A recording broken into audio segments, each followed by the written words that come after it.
The whispers followed Lydia Blackburn like shadows on a hot summer day as she walked through the dusty streets of Bismarck, Dakota Territory, in 1882. At 32, the stares from the townsfolk had become as familiar as the dull ache in her heart and emptiness that grew with each passing year. Her arms remained empty of a child. "There she goes," Lydia heard Martha Wilson mutter to Betsy Simmons outside the general store. 10 years married and nothing to show for it. What kind of woman can't give her husband children? Lydia kept her chin high, though the words cut deep. Her husband Thomas had been patient during the early years of their marriage, but as time wore on, his disappointment manifested in long absences from their home and cold shoulders when he returned. The ranch they'd built together outside of town now felt like a prison of silence and unmet expectations. The bell above Hargrove's Mercantile jingled as Lydia pushed open the door. Inside, the familiar scent of leather, coffee beans, and tobacco filled her nostrils. She needed supplies: flour, sugar, coffee, and perhaps a new length of fabric to make curtains, something to busy her hands during the long, quiet evenings. "Mrs. Blackburn," Mr. Hargrove nodded from behind the counter, his tone civil but distant. Everyone in town knew about her barrenness. It was like a brand upon her, marking her as somehow less than the other women who pushed baby carriages or held children by the hand. "Good morning, Mr. Hargrove. I need a few things today." Lydia placed her basket on the counter and began to list her needs. The mercantile door swung open again, bringing with it a gust of wind and dust, along with a man Lydia had never seen before. He stood well over 6 feet tall, with broad shoulders and sun-bronzed skin that spoke of years under the open sky. His clothes were trail-worn but clean denims, a faded blue shirt, and a tan Stetson that he removed upon entering, revealing thick waves of sandy brown hair. "Morning," he said, his voice deep and resonant. "Name's Wade Keller. Just rode into town. Looking for work and wondering if you might point me to anyone hiring." Mr. Hargrove's demeanor instantly warmed. "Mr. Keller, welcome to Bismarck. Several ranches around here might need an extra hand. The Dalton place to the north, or maybe the Montgomery spread to the east." Lydia gathered her supplies, trying not to listen to their conversation, but something about the stranger's voice held her attention. It wasn't just the pleasant timbre, but the kindness in it, something she'd grown unaccustomed to hearing directed at her. As she paid for her goods, she accidentally knocked a tin of coffee beans to the floor. Before she could bend to retrieve it, the stranger was there, picking it up and offering it to her with a smile that reached his eyes. "Thank you, Mr. Keller," she said softly, taking the tin. "My pleasure, madam." His blue eyes held hers for a moment, and Lydia felt something stir within her, a forgotten feeling of being seen, truly seen as a person rather than a failure. As she left the store, she heard Mr. Hargrove's voice drift after her. "That's Thomas Blackburn's wife. Been married 10 years with no children. Poor Thomas." Lydia's cheeks burned with humiliation as she hurried down the wooden sidewalk, clutching her packages. The familiar pain of public pity washed over her, but this time it was accompanied by a new anger. Why should she be defined solely by her ability or inability to bear children? She was nearly to her wagon when she heard footsteps behind her. "Mrs. Blackburn." Turning, she found Mr. Keller standing there, hat in hand. "Mr. Hargrove mentioned your husband's ranch. I wondered if you might be looking for help out there. I'm handy with cattle, horses, and most ranch work." Lydia hesitated. Thomas had mentioned needing another hand, especially since their longtime foreman, Bill, had left 2 months ago, but she wasn't sure he'd appreciate her hiring someone without consultation. "My husband is away on business," she said carefully. "He should return within the week." But we do need help, especially with the spring roundup coming. Wade Keller nodded, his expression serious. I understand not wanting to make that decision without your husband, madam. Perhaps I could come out to the ranch tomorrow, speak with your foreman about temporary work until your husband returns. We don't currently have a foreman, Lydia admitted.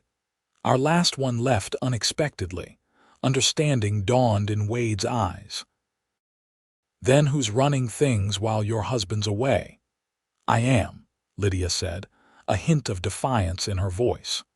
Though Thomas had never explicitly forbidden her from managing the ranch, he'd made it clear he considered it men's work.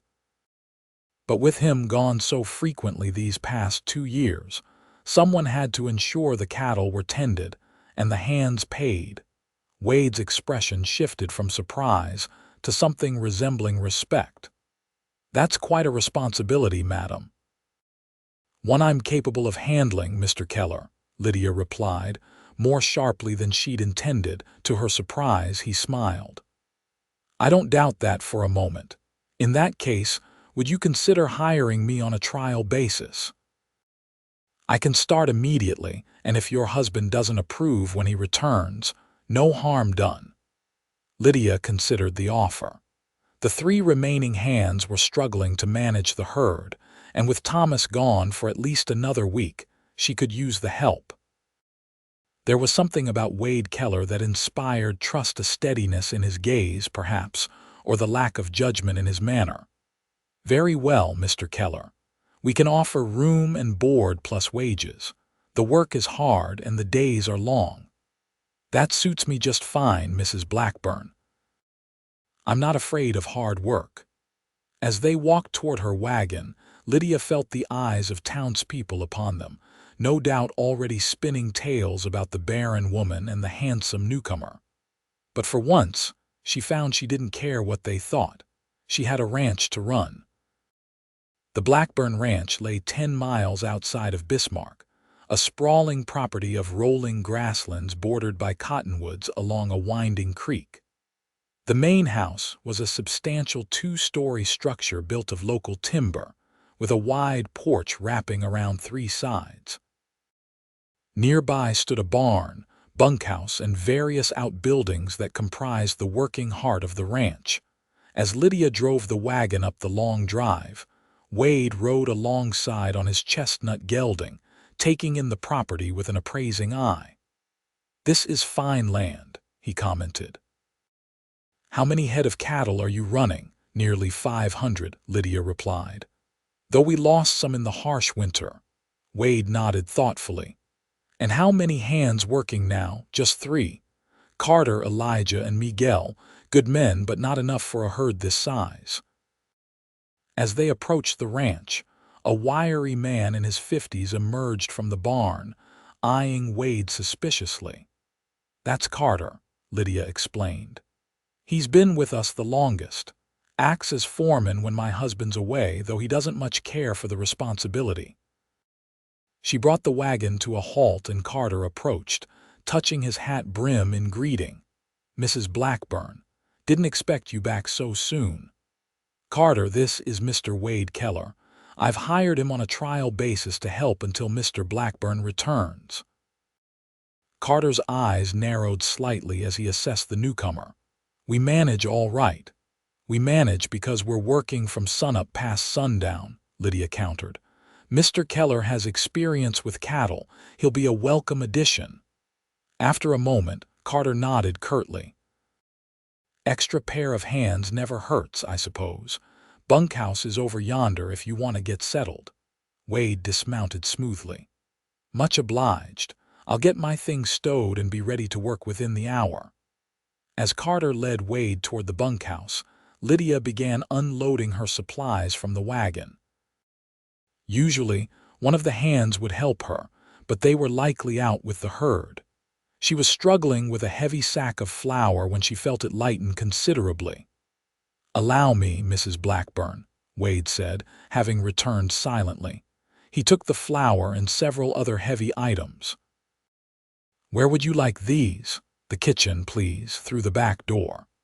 As they walked together toward the house, Wade commented, "This is a well-maintained property.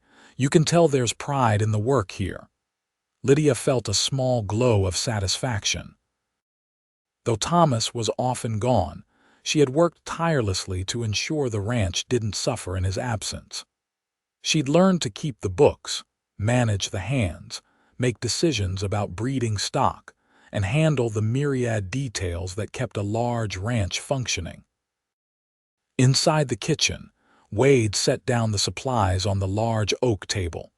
The room was warm and inviting, with copper pots hanging from the ceiling and herbs drying in bunches near the window.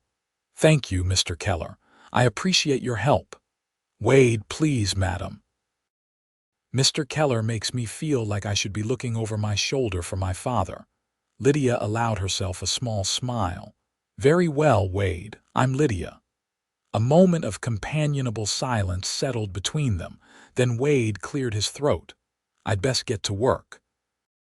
Carter mentioned the north pasture fence needs mending. Is there anything else that needs immediate attention? The creek crossing near the east meadow was damaged in the spring thaw. The cattle can't access that grazing land until it's fixed. Wade nodded. "I'll take a look at both, see what materials we'll need." As he turned to go, Lydia felt compelled to add, "Wade, the men are good workers, but they've grown used to taking their direction from Thomas or Bill. They might be resistant to suggestions from a newcomer." His eyes crinkled at the corners as he smiled. "Not my first rodeo with stubborn cowboys, Lydia. Don't worry. I know how to pull my weight without stepping on toes." After he left, Lydia stood in her kitchen feeling strangely unsettled. There was something about Wade Keller that disrupted the careful routine she'd established for herself, a presence that seemed to fill spaces she hadn't realized were empty. She shook her head, dismissing the thought. What mattered was that he was another pair of hands to help with the work, nothing more. Yet as she began putting away supplies, she found herself wondering what had brought a man like Wade Keller to Bismarck, and why a clearly capable cowboy was traveling alone, looking for work. The next few days established a new rhythm at the Blackburn Ranch. Wade proved himself invaluable, rising before dawn and working tirelessly until dusk. He repaired the creek crossing in a single day, devised a more efficient way to mend the north pasture fence that saved both time and materials, and even managed to gain the respect of the initially wary Carter. Lydia found herself watching him from the kitchen window as she prepared meals, admiring his easy way with the horses and his patient handling of a particularly ornery steer. There was a confidence about him that didn't tip into arrogance, a man who knew his worth but didn't need to prove it to others. On the fourth day, Lydia was mixing dough for bread when Wade appeared at the back door, hat in hand. "Morning, Lydia. Carter mentioned you might have medicine for a horse with a stone bruise. In the pantry. I'll get it for you." As she reached for the bottle on a high shelf, Wade stepped in to help, his presence suddenly very close behind her. Lydia felt her breath catch, acutely aware of his proximity. His arm brushed hers as he retrieved the bottle, and an unexpected warmth spread through her. "Thank you," she managed, taking a step back. "I noticed your garden looks like it could use some attention," Wade said, changing the subject as if sensing her discomfort. "The fence is broken in spots, and there are rabbit tracks all through the beans and carrots." "I haven't had time," Lydia admitted. "With Thomas gone and the spring work, some things have had to wait." Wade nodded. "I could fix the fence this evening after the other work is done." "Wouldn't take long. You already work from dawn until dusk. You don't need to take on more," he shrugged, a half-smile playing at his lips. "I don't mind. Besides, nothing better than fresh vegetables come summer." That evening, true to his word, Wade repaired the garden fence. Lydia brought him a glass of cold cider as he worked, wiping sweat from his brow in the last light of day. "You didn't have to do this," she said, handing him the drink. "Wanted to." Wade took a long swallow of cider. "This place, it reminds me of where I grew up. My mother always had a garden. She could make anything grow." It was the first personal information he'd offered about himself, and Lydia found herself curious for more. "Where was that?" "Where you grew up, Missouri, near Independence. My father had a small horse ranch. Nothing like this, but good land, good people." A shadow crossed his face. "Lost it all in the war." "I'm sorry," Lydia said softly. Wade shrugged. "Long time ago now. What about you? You're not from here originally, I'd guess." "Boston," Lydia admitted. "My father was a banker. I met Thomas when he came east looking for investors in Dakota Territory land. He painted such pictures of wide open spaces and new beginnings." She smiled ruefully. "Quite a change for a city girl. Do you miss it?" "The city?" Lydia considered the question. "Sometimes. The concerts, the bookshops. But there's something about this land that gets under your skin. The vastness of it. The quiet." She looked out over the garden to the rolling hills beyond. "I wouldn't trade it now." They stood in comfortable silence as the sun slipped below the horizon, painting the sky in hues of pink and gold. "Thank you for the cider," Wade finally said, handing her back the empty glass. His fingers brushed hers in the exchange, and again Lydia felt that strange flutter in her chest. "Thank you for the fence," she replied, her voice steadier than she felt. As Wade walked back toward the bunkhouse, Lydia remained in the garden, trying to make sense of her reactions to him. It had been so long since she'd felt anything beyond duty and disappointment in her marriage. These new feelings were unsettling, unwelcome, and yet there was something revitalizing about them, like the first warm breeze after a long winter. The next morning, Lydia was gathering eggs from the henhouse when she heard the pounding of hooves. Stepping outside, she saw a cloud of dust approaching from the direction of town. As the rider drew closer, her heart sank. It was Thomas, returning days earlier than expected. Her husband reined in his bay stallion near the barn where Wade and Carter were discussing the day's work. From her position near the henhouse, Lydia couldn't hear the conversation, but she could read the tension in Thomas's posture. Gathering her basket of eggs, she walked toward the men, steeling herself. At 45, Thomas Blackburn was still a handsome man, tall and broad-shouldered with steel gray threading through his dark hair. But years of disappointment had hardened his face and his heart, leaving little trace of the charming man who had swept her off her feet in Boston. "Thomas," she called as she approached. "You're back early." He turned, his expression unreadable. "Lydia, I see you've been making decisions in my absence." "We needed the help," she replied evenly. "Wade has been a tremendous asset these past few days." Thomas's gaze flicked between her and Wade, his jaw tightening. "I'm sure he has. Well, Mr. Keller, I appreciate your assistance, but now that I've returned, your services won't be necessary." Wade stood his ground, respectful but firm. "Sir, I've only just begun repairing the damage to the north pasture fence, and the creek crossing needs reinforcing before the next rain." "Carter and the boys can handle it," Thomas said dismissively. "With all due respect, Mr. Blackburn," Carter interjected, "we've been stretched mighty thin. Keller here has done the work of 2 men since he arrived." Thomas's face darkened. "Are you questioning my decision on my own ranch, Carter?" "No, sir, just stating facts." A tense silence followed. Lydia felt her chest tighten with familiar anxiety. Thomas's moods had grown increasingly unpredictable over the years, his frustration at their childless state manifesting in bursts of anger followed by cold withdrawal. "Thomas," she said quietly, "perhaps we could discuss this privately. Her husband gave her a hard look but nodded curtly. Fine. Carter, show Mr. Keller what needs finishing today. He can stay until sundown, then he'll be on his way. As Thomas strode toward the house, Lydia followed, her heart heavy. Inside, he poured himself a generous glass of whiskey despite the early hour. "Why are you back so early?" she asked, setting down her basket of eggs. Business concluded faster than expected. He took a long swallow of whiskey. "Found a buyer for the east section." Lydia stared at him in shock. "The east section? But that's our best grazing land. We talked about this, Thomas. We agreed we wouldn't sell any more land." "Plans change," he said flatly. "We need the money." "For what?"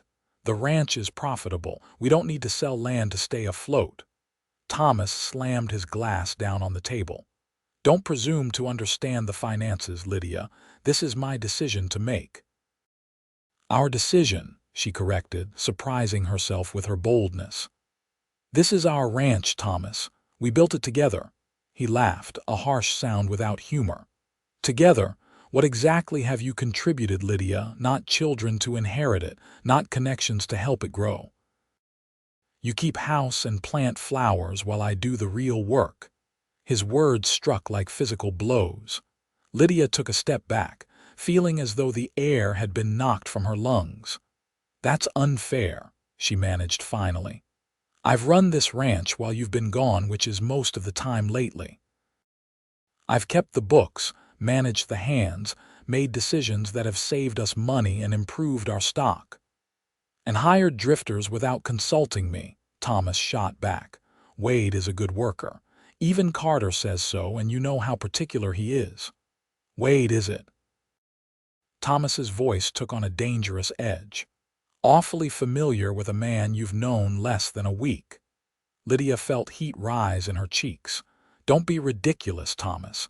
I needed help and he was available, that's all." But even as she said it, Lydia knew it wasn't entirely true. There was something about Wade Keller that had awakened feelings she'd thought long-dead, feelings of being valued, seen for who she was rather than who she wasn't. Thomas studied her for a long moment, then drained his glass. "He goes today. End of discussion." With that, he strode from the room, leaving Lydia alone with her turbulent thoughts. She sank into a kitchen chair, trying to process what had just happened. The sale of the east section was devastating news. That land had been part of their original purchase, the fertile meadows and reliable water source making it ideal for cattle. Selling it made no sense unless Thomas was in some kind of financial trouble he hadn't shared with her. And then there was Wade. The thought of him leaving created an ache she hadn't anticipated. In less than a week, he'd become a presence she looked forward to seeing, a voice that brought comfort rather than criticism.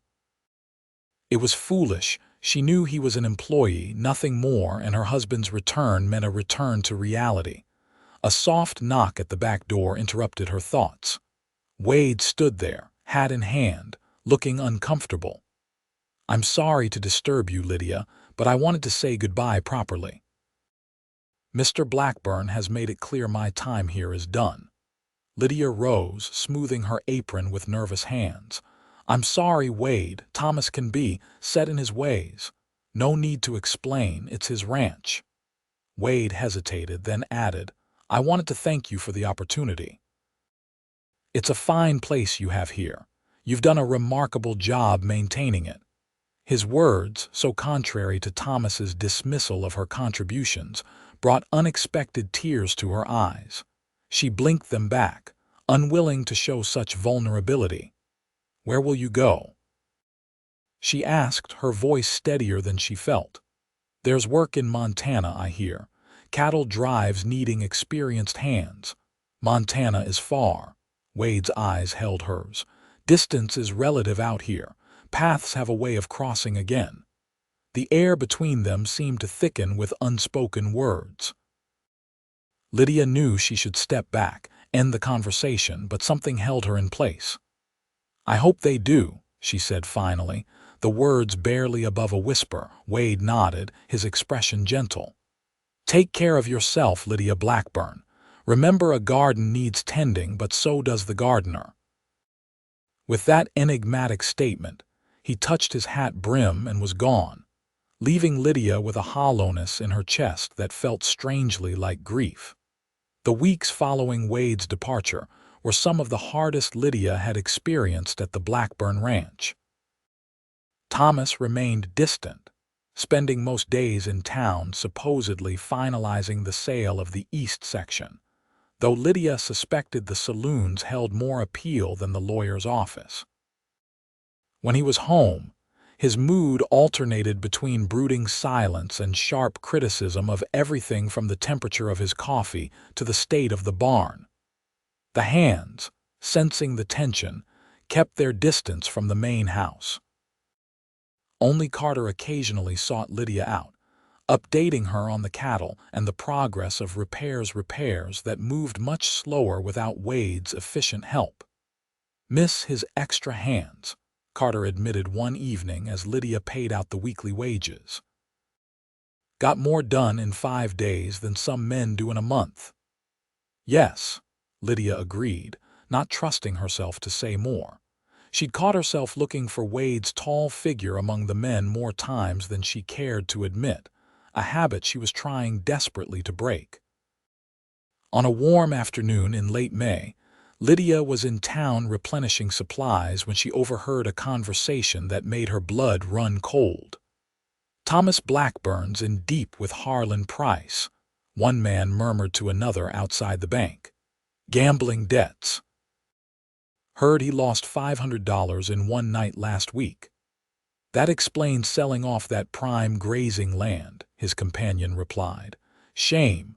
That was a fine spread they had." Lydia hurried past, her mind racing. Harlan Price owned the Silver Spoon Saloon, known for its high-stakes poker games. If Thomas was gambling away their money, their land, it explained his frequent absences and defensiveness about the ranch finances. Heart pounding, she finished her shopping and headed back to the ranch, determined to confront Thomas. This had to stop before they lost everything they'd worked for. But as she approached the ranch, she saw a plume of dust on the horizon, riders coming fast from the direction of town. She urged her team faster, a sense of dread building in her chest. As she pulled into the yard, she saw Carter and the other hands gathered near the bunkhouse, their expressions grim. Carter hurried to her wagon. "Mrs. Blackburn," he began, his weathered face creased with worry. "There's been trouble in town. Mr. Blackburn, he's been shot." The world seemed to tilt beneath Lydia. "Shot, is he?" "Alive, madam, but badly hurt. Doc Sullivan's with him now. They've taken him to the Peterson place. Was closer than bringing him all the way out here." "What happened?" Carter shifted uncomfortably. "Gambling dispute, from what I heard." "With Harlan Price." The confirmation of her fears did nothing to soften the blow. Whatever his faults, Thomas was her husband. They had built a life together, and despite the growing distance between them, she had never wished him harm. "I need to go to him," she said, already turning her wagon around. "Madam," Carter called after her. "What about the ranch? Keep things running," she called back. "I'll return when I can." The Peterson farm was a modest homestead halfway between the Blackburn Ranch and Bismarck. As Lydia approached, she saw several horses tied at the hitching post, including Doc Sullivan's recognizable roan mare. Mrs. Peterson met her at the door, her kind face drawn with concern. "He's in the back room, Mrs. Blackburn. The doctor's still with him." Lydia followed her through the small house to a bedroom where Thomas lay pale and still on a narrow bed. Doc Sullivan, a man in his 60s with a shock of white hair, looked up as she entered.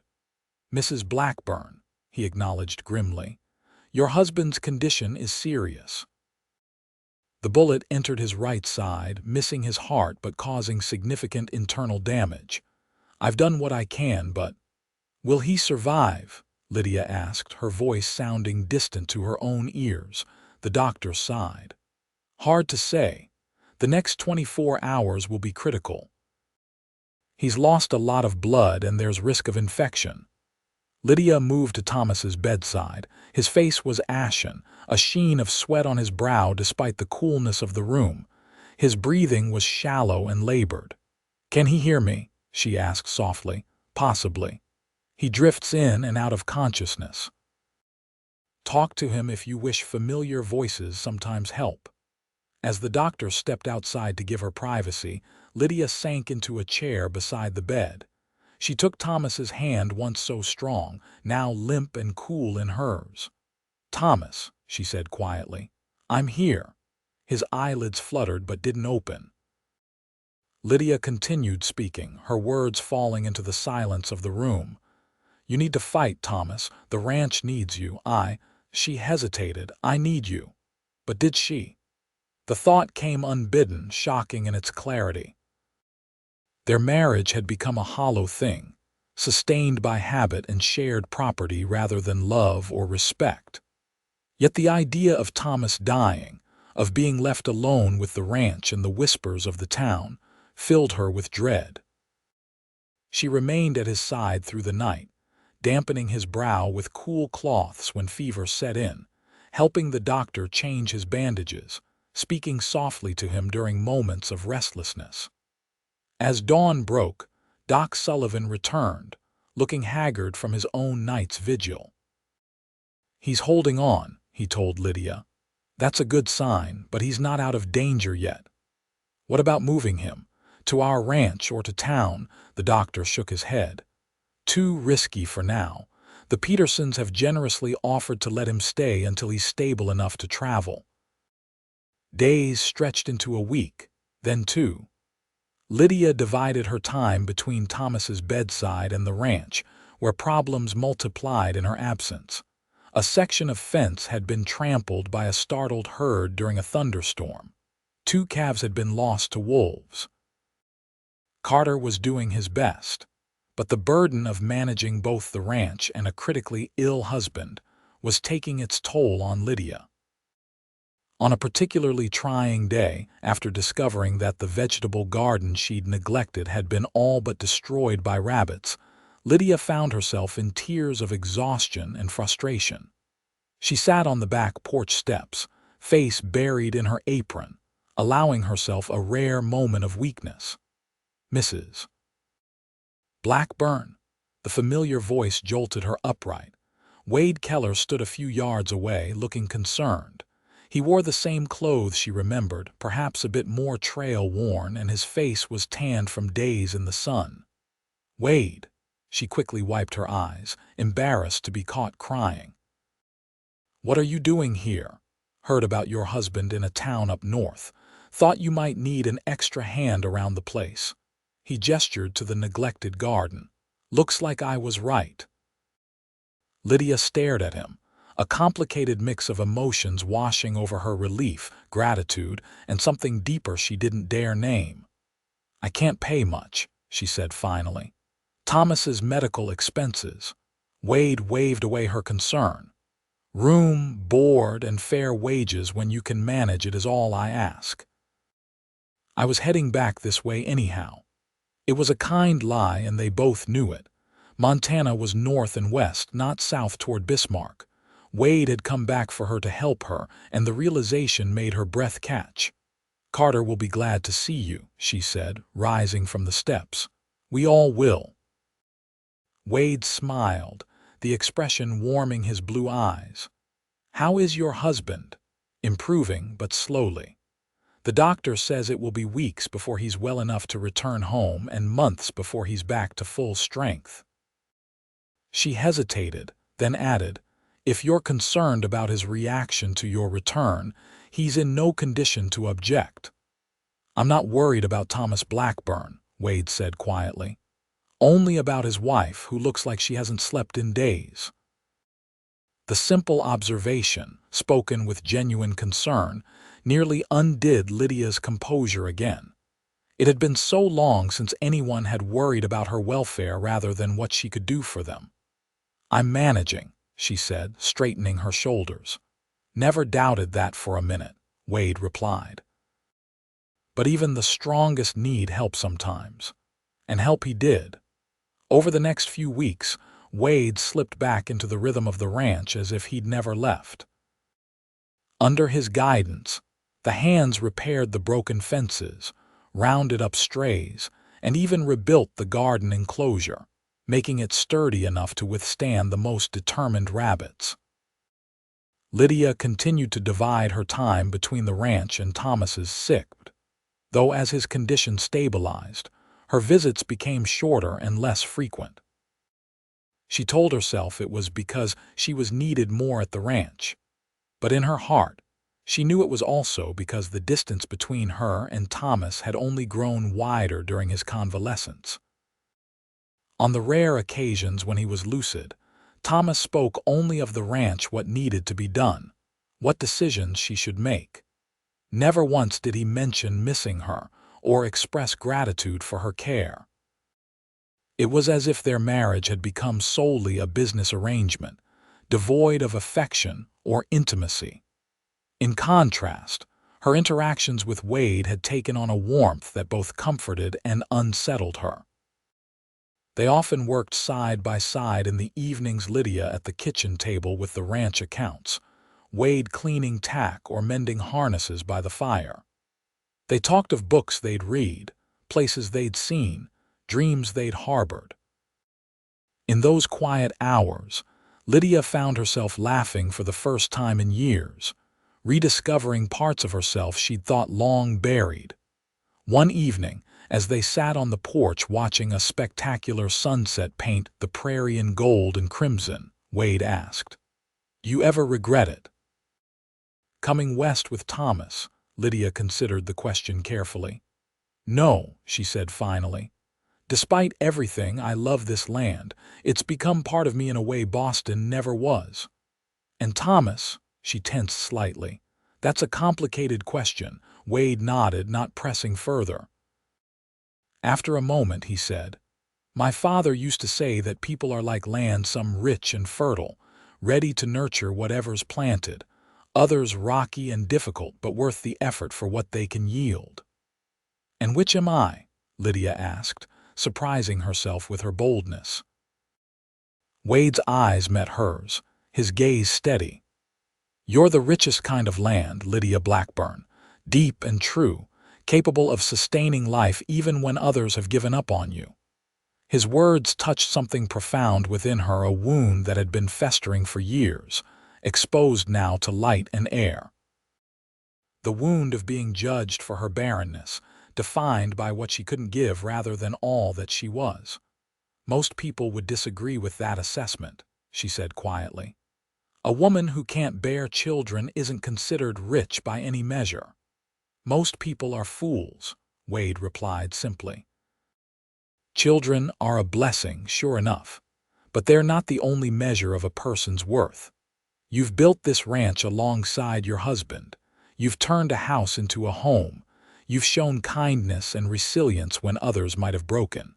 That's richness of a kind most will never know." Tears stung Lydia's eyes at his words. How long had she waited to hear anyone acknowledge that her value extended beyond her empty womb? "Thank you," she whispered, unable to say more. They sat in companionable silence as the last light faded from the sky and stars began to appear, neither acknowledging the shift that had occurred between them, a boundary crossed, a truth spoken that couldn't be unsaid. The following week brought news that Thomas was finally well enough to return home. Doc Sullivan himself drove the wagon that delivered Lydia's husband to the ranch, Thomas propped up with pillows, still pale but alert.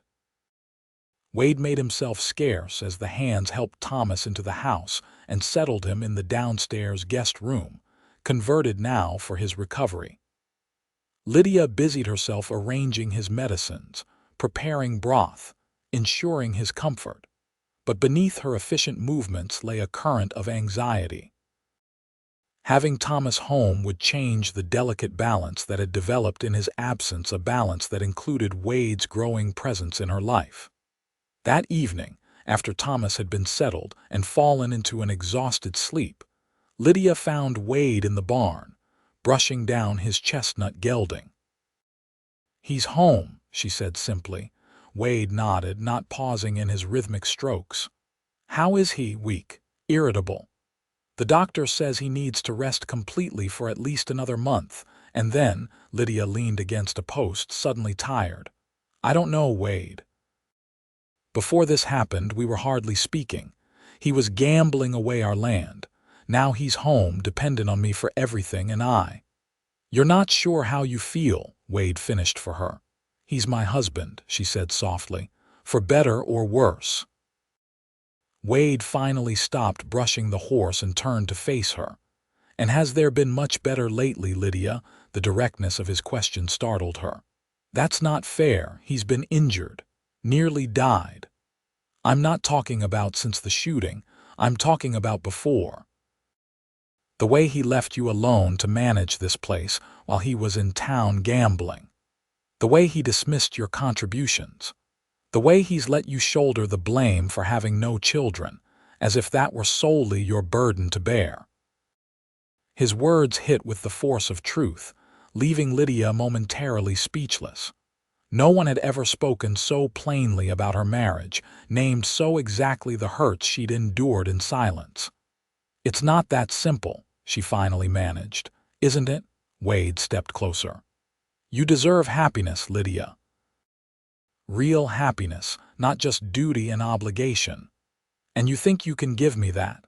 The words escaped before she could stop them. Wade's expression softened. "I think you already know what you want.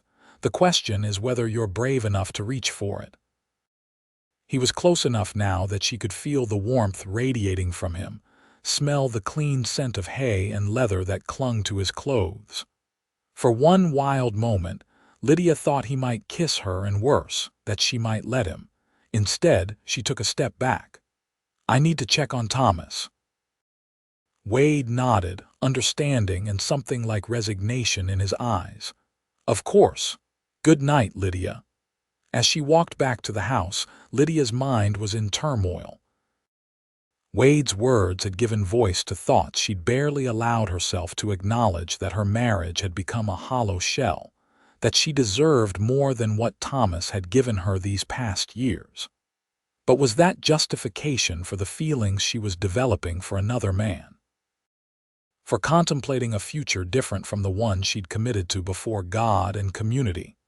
Inside, she found Thomas awake, propped against pillows in the guest room bed. He looked older than his years, his face lined with pain and the aftermath of his brush with death. "The cowboy's still here," he said without preamble, his voice rough from disuse. Lydia stiffened. "Wade has been invaluable while you've been recovering. The ranch wouldn't have survived without his help." "Is that all he's been? Help around the ranch?" The implication in his tone made anger flare in Lydia's chest. "Yes, Thomas, that's all. Whatever you're suggesting is unfounded and insulting." Thomas had the grace to look somewhat abashed. "I didn't mean. It's just Carter mentioned how much time you two spend together. Talking. Working side by side." "Because there's work to be done," Lydia replied evenly. "Work I couldn't manage alone while also caring for you." A heavy silence fell between them. Finally, Thomas sighed. "I know I haven't been present lately, even before the shooting." It was the closest thing to an apology she'd heard from him in years. Lydia sat on the edge of the bed, suddenly weary to her bones. "Why were you gambling, Thomas? Why sell our best land?" He looked away, shame crossing his features. "It started small, a game here and there. Then I started losing, and I was sure the next hand would turn my luck around." He shook his head. "Classic fool's thinking. The East Section. Gone," he admitted. "Signed over to Harlan Price the day I was shot. He probably would have killed me if Doc Sullivan hadn't happened to be passing by the saloon when the shots were fired." Lydia absorbed this news with a dull ache. The East Section gone. 1/3 of their ranch sold to pay gambling debts. The reality of it was almost too much to bear. "What now?" she asked quietly. Thomas met her gaze, something like resolve in his eyes. "I'll make it right, Lydia. Somehow. When I'm back on my feet, I'll find a way to buy back that land." His words should have brought comfort, but instead they filled Lydia with a strange emptiness. How many promises had Thomas made over the years? How many had he kept? "Get some rest," she said, rising from the bed. "We'll talk more tomorrow." As she closed the door behind her, Lydia leaned against the wall, eyes closed, trying to find her center in a world that seemed to be shifting beneath her feet. The weeks of Thomas's recovery stretched into a tense coexistence at the Blackburn Ranch. Lydia maintained her role as caretaker and ranch manager, while Wade continued to work with the hands, deliberately keeping his distance from the main house when Thomas was awake. Despite these precautions, the atmosphere grew increasingly strained. Thomas, frustrated by his weakness and confinement, became demanding and critical. More than once, Lydia found herself serving as a buffer between her husband and Wade, whose patience was visibly wearing thin under Thomas's barbed comments and unnecessary criticism. The situation came to a head on a sweltering afternoon in early July. Thomas, now able to move about with the aid of a cane, had taken to sitting on the porch, monitoring the ranch activities with a critical eye. When Wade rode in from checking the western boundary fence, Thomas called him over. "Keller, those strays in the North Canyon need rounding up. Take Elijah and get it done before dark." Wade dismounted slowly, wiping sweat from his brow. "Carter and I already discussed the plan for today. The strays can wait until tomorrow when we'll have more daylight. The creek's rising with the summer rains, and we need to shore up the crossing now." "I don't recall asking for your opinion on ranch priorities," Thomas said coldly. "The strays are the priority." Lydia, who had been hanging laundry nearby, moved to intervene. "Thomas, Wade's right about the creek. If it washes out again, we'll lose access to the west pasture." Thomas's face darkened. "Now my wife is contradicting me on my own ranch. Perhaps I should just hand over management to the two of you, since you seem to have everything figured out." The implication in his words was unmistakable. Lydia felt heat rise in her cheeks, not from embarrassment but from anger. "That's unfair, Thomas. Wade has been making sound decisions for the ranch while you've been recovering, decisions that have kept us afloat despite losing the east section." Thomas struggled to his feet, leaning heavily on his cane. "And whose fault is it we lost that land? Mine, I admit it, but I'm still the owner of this ranch and my word is final." He turned to Wade. "Get those strays today or find yourself another position." Wade's jaw tightened, but his voice remained controlled. "Mr. Blackburn, with all due respect, if we lose that crossing, you'll lose more than just a few strays. You'll lose access to a third of your remaining grazing land. Are you deaf as well as insubordinate? I gave you an order." The tension between the two men was palpable. Lydia held her breath, seeing the controlled fury in Wade's eyes. After a long moment, Wade turned to Lydia. "Mrs. Blackburn, I believe my time here has come to an end. I'll collect my things and be gone by nightfall." "Wade, no," Lydia protested, stepping forward. "Thomas doesn't mean I meant every word," Thomas interrupted.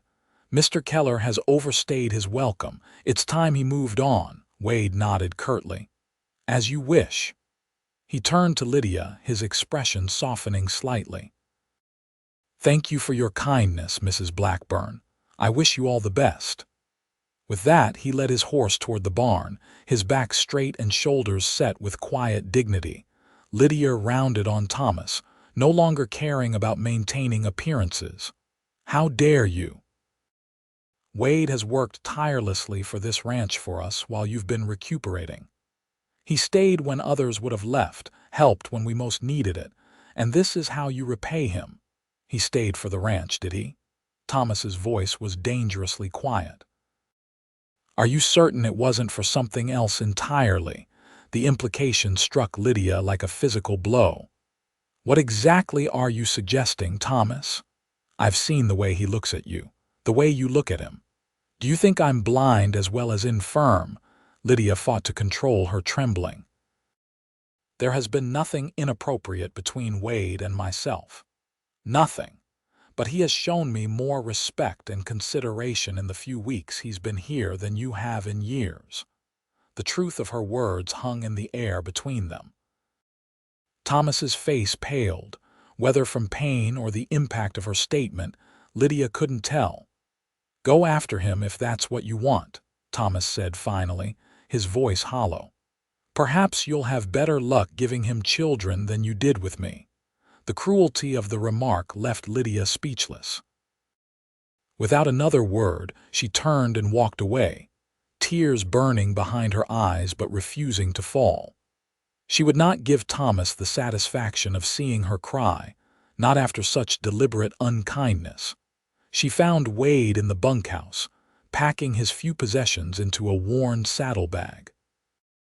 The other hands had made themselves scarce, sensing the storm brewing. You don't have to go, she said from the doorway. Wade continued packing, not looking up. Yes, I do. You know that as well as I do. This is wrong. The ranch needs you. Now he did look up, his blue eyes meeting hers with an intensity that made her breath catch. Is it the ranch that needs me, Lydia? Or is it you? The direct question stripped away all pretense. Lydia found she couldn't lie, not to him, not anymore. Both, she whispered. Wade set down the shirt he'd been folding and crossed the room to her. Standing close but not touching, he said softly, "Then come with me."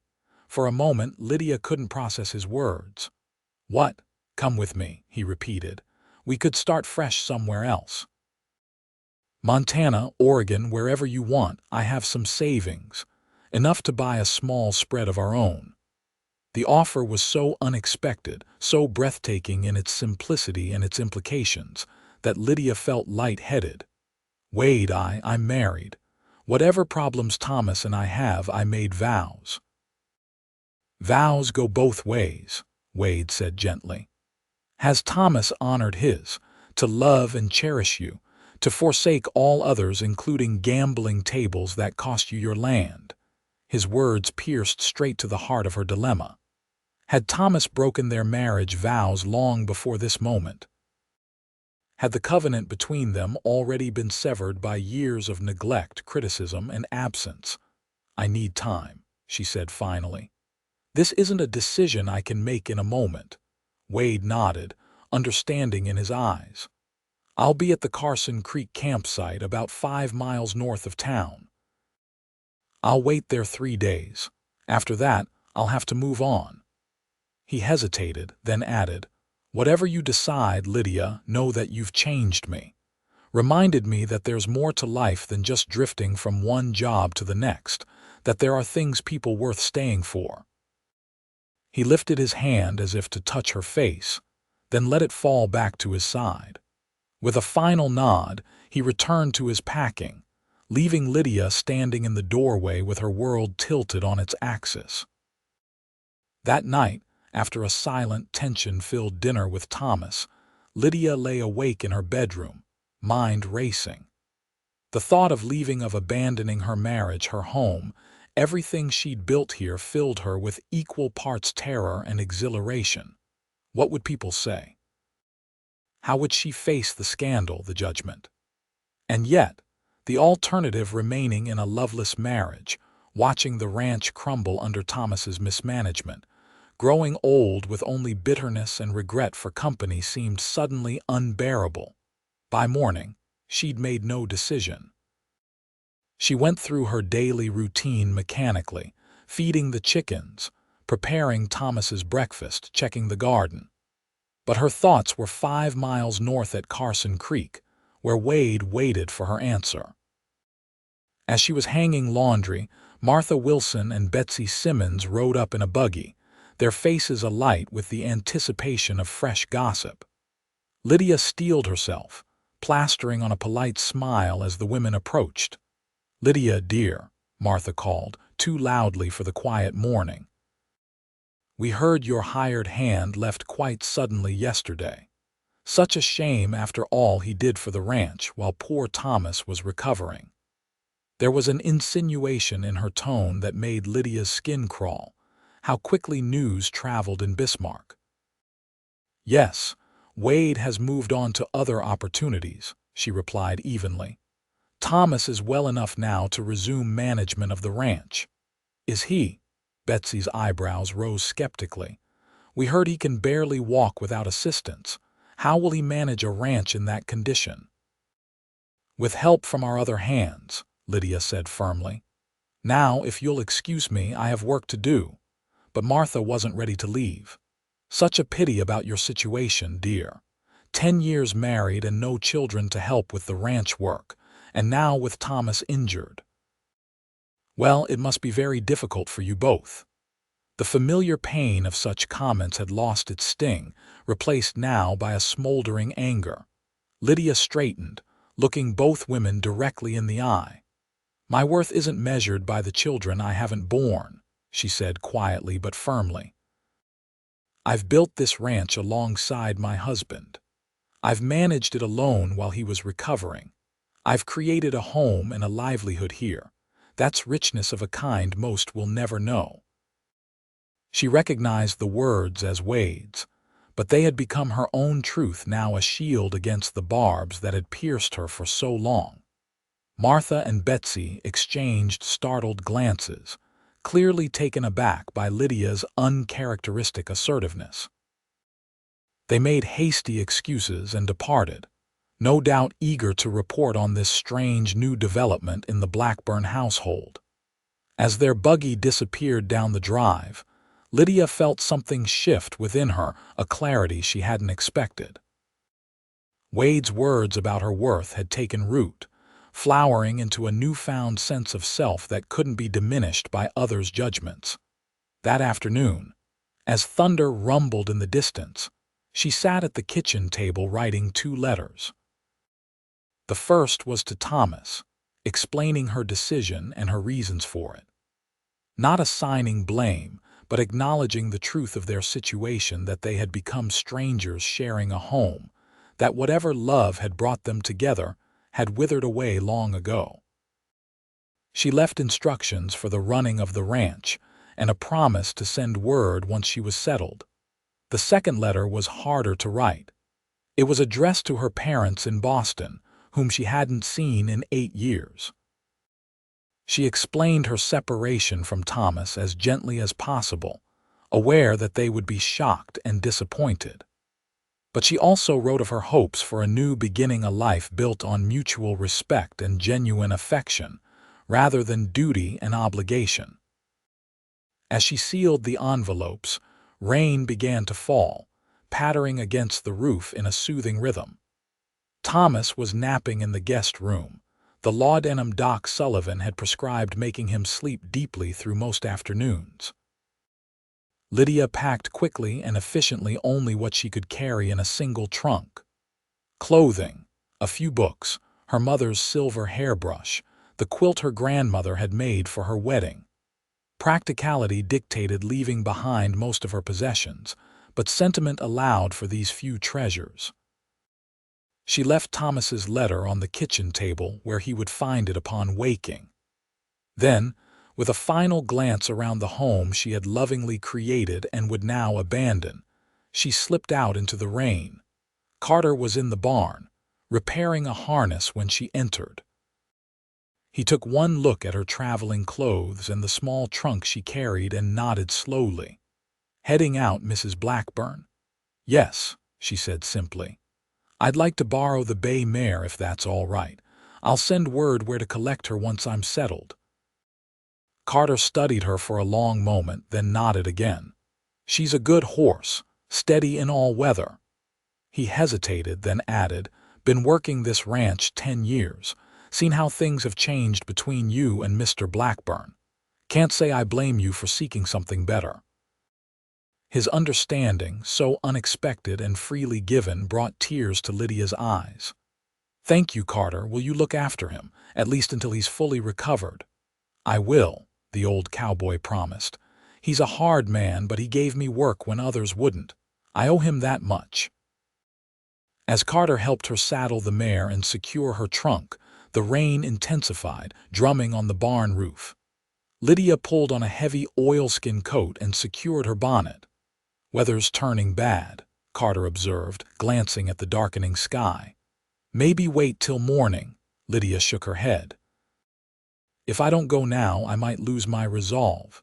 She mounted the mare, adjusting her skirts. "Goodbye, Carter. Thank you for everything." The old cowboy touched his hat brim in a gesture of respect. "Safe travels, Mrs. Blackburn. Hope you find what you're looking for." As she rode away from the ranch, the rain fell in earnest, soaking through her coat despite the oilskin. The 5 miles to Carson Creek stretched before her, each hoofbeat carrying her further from the life she'd known and closer to an uncertain future. Doubt plagued her as she rode. Was she making an irrevocable mistake, throwing away years of marriage for a man she'd known mere weeks?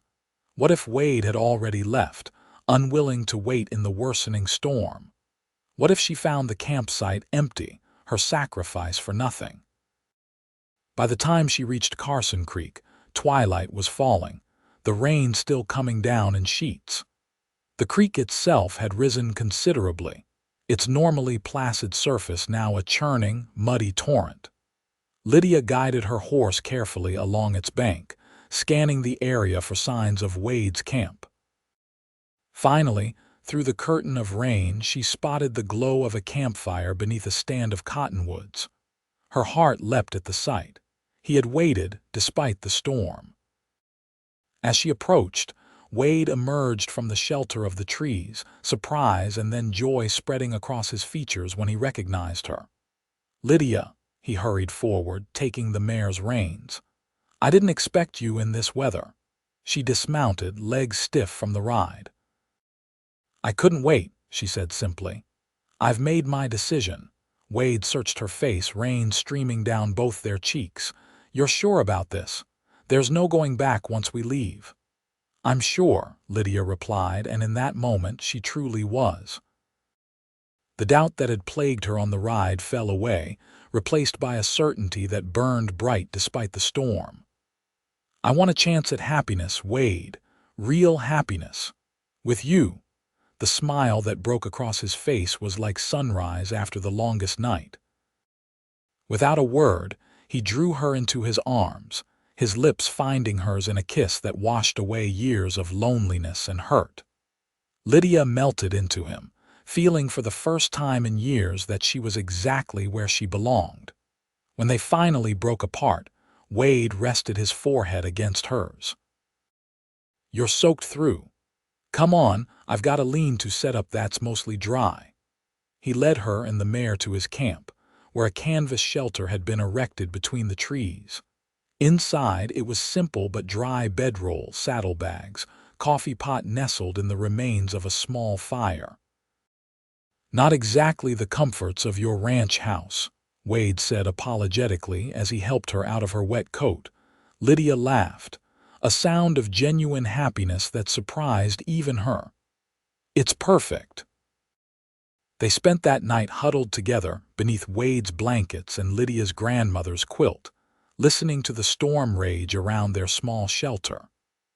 Wade spoke of his plans: a small ranch in the Montana Territory where land was still available for homesteading. A fresh start far from the whispers and judgments of Bismarck. "It won't be easy," he warned. "Building from nothing never is." "Nothing worthwhile ever is," Lydia replied, her head resting on his shoulder, "but we'll build it together."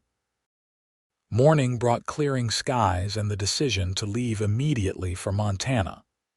The creek was still high, but passable, and both felt the need to put distance between themselves and Bismarck before news of Lydia's departure spread.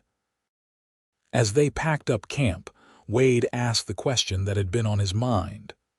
"What did you tell Thomas?" "The truth," Lydia said, "that we've grown too far apart to find our way back to each other, that I need to find happiness on my own terms." She hesitated, then added, "I left out the part about you. He'll figure it out soon enough, but there was no need to be cruel." Wade nodded, understanding in his eyes. "And you're ready for what people will say, the gossip that will follow."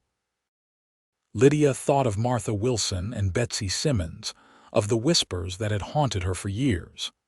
"Let them talk," she said firmly.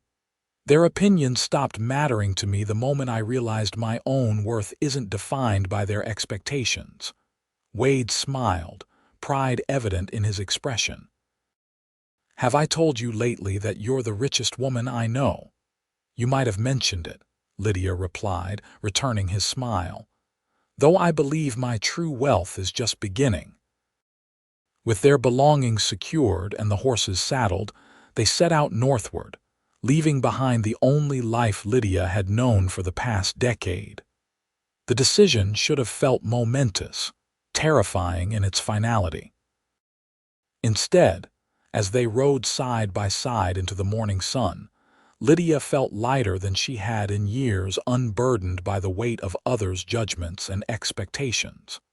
The journey to Montana took nearly 3 weeks, a time of discovery and growing intimacy. They traveled at an unhurried pace, camping beneath the stars, sharing stories of their pasts and building dreams for their future. In trail towns, they posed as husband and wife, a fiction that would become truth once they reached their destination. By the time they arrived in the lush valley where they would stake their claim, summer was giving way to early autumn. The land Wade had chosen was everything he described: fertile grasslands bordered by a clear, rushing stream, with mountains rising in the distance. "What do you think?" he asked as they stood on a small rise overlooking what would become their home. "Can you see yourself building a life here?" Lydia surveyed the valley, imagining a small cabin nestled among the trees, gardens spreading from its door, cattle grazing on the hillsides. It was a far cry from the established ranch she'd left behind, but in its possibilities she saw freedom. "It's beautiful," she said sincerely. "It feels like home." The work of establishing their homestead was backbreaking but satisfying. They built a one-room cabin before the first snow fell, a modest beginning but snug and warm. Wade purchased a small herd of cattle and 2 draft horses, the foundation of what would eventually become the Double K Ranch. In the small town 15 miles from their homestead, they were welcomed as newcomers, their past unquestioned in a land where many came seeking fresh starts. When they stood before the circuit preacher that first winter and exchanged vows, the handful of neighbors who attended saw only a couple clearly in love, beginning their life together. Only Lydia and Wade knew the complexities of their journey to that moment: the choices made, the sacrifices offered, the courage required to defy convention for a chance at genuine happiness. Spring brought new growth to their valley and news from Bismarck via a letter forwarded through several hands. Thomas had sold the remaining ranch land and moved east, his health never fully recovering from his gunshot wound. The letter from Carter was brief but informative. There had been talk, of course, but it had faded as new scandals took its place. He hoped she had found what she was looking for. "Have you?" Wade asked as she folded the letter, a question in his eyes. "Found what you were looking for?" Lydia looked around their small cabin at the home they'd created together. Through the open door, she could see their garden sprouting its first tender shoots, the cattle grazing peacefully on the hillside, the land awakening to new possibilities. "Yes," she said, taking his hand. "Everything I never knew I wanted." In the years that followed, the Double K Ranch prospered. The one-room cabin expanded to a proper house with a wide porch and windows that caught the morning sun. Their herd grew, as did their reputation for fair dealings and quality stock.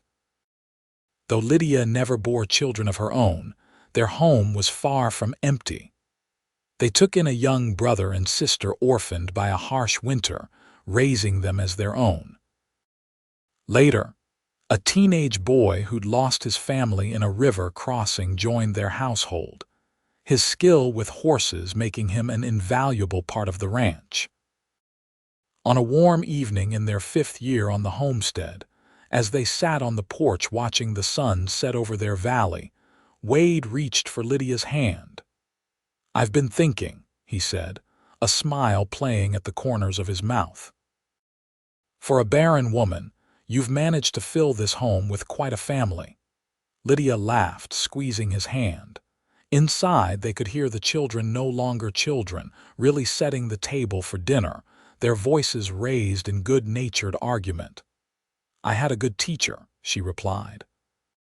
"Someone who showed me that true richness isn't measured in children born or acres owned, but in the capacity to love and be loved in return." Wade's eyes, still as blue and direct as the day they'd met, held hers with unwavering tenderness. "Wisest thing I ever said." "Wisest thing you ever said," Lydia agreed, leaning her head on his shoulder as the first stars appeared in the darkening sky, their light a gentle reminder that sometimes the greatest treasures are found only after the courage to leave behind what no longer serves the heart.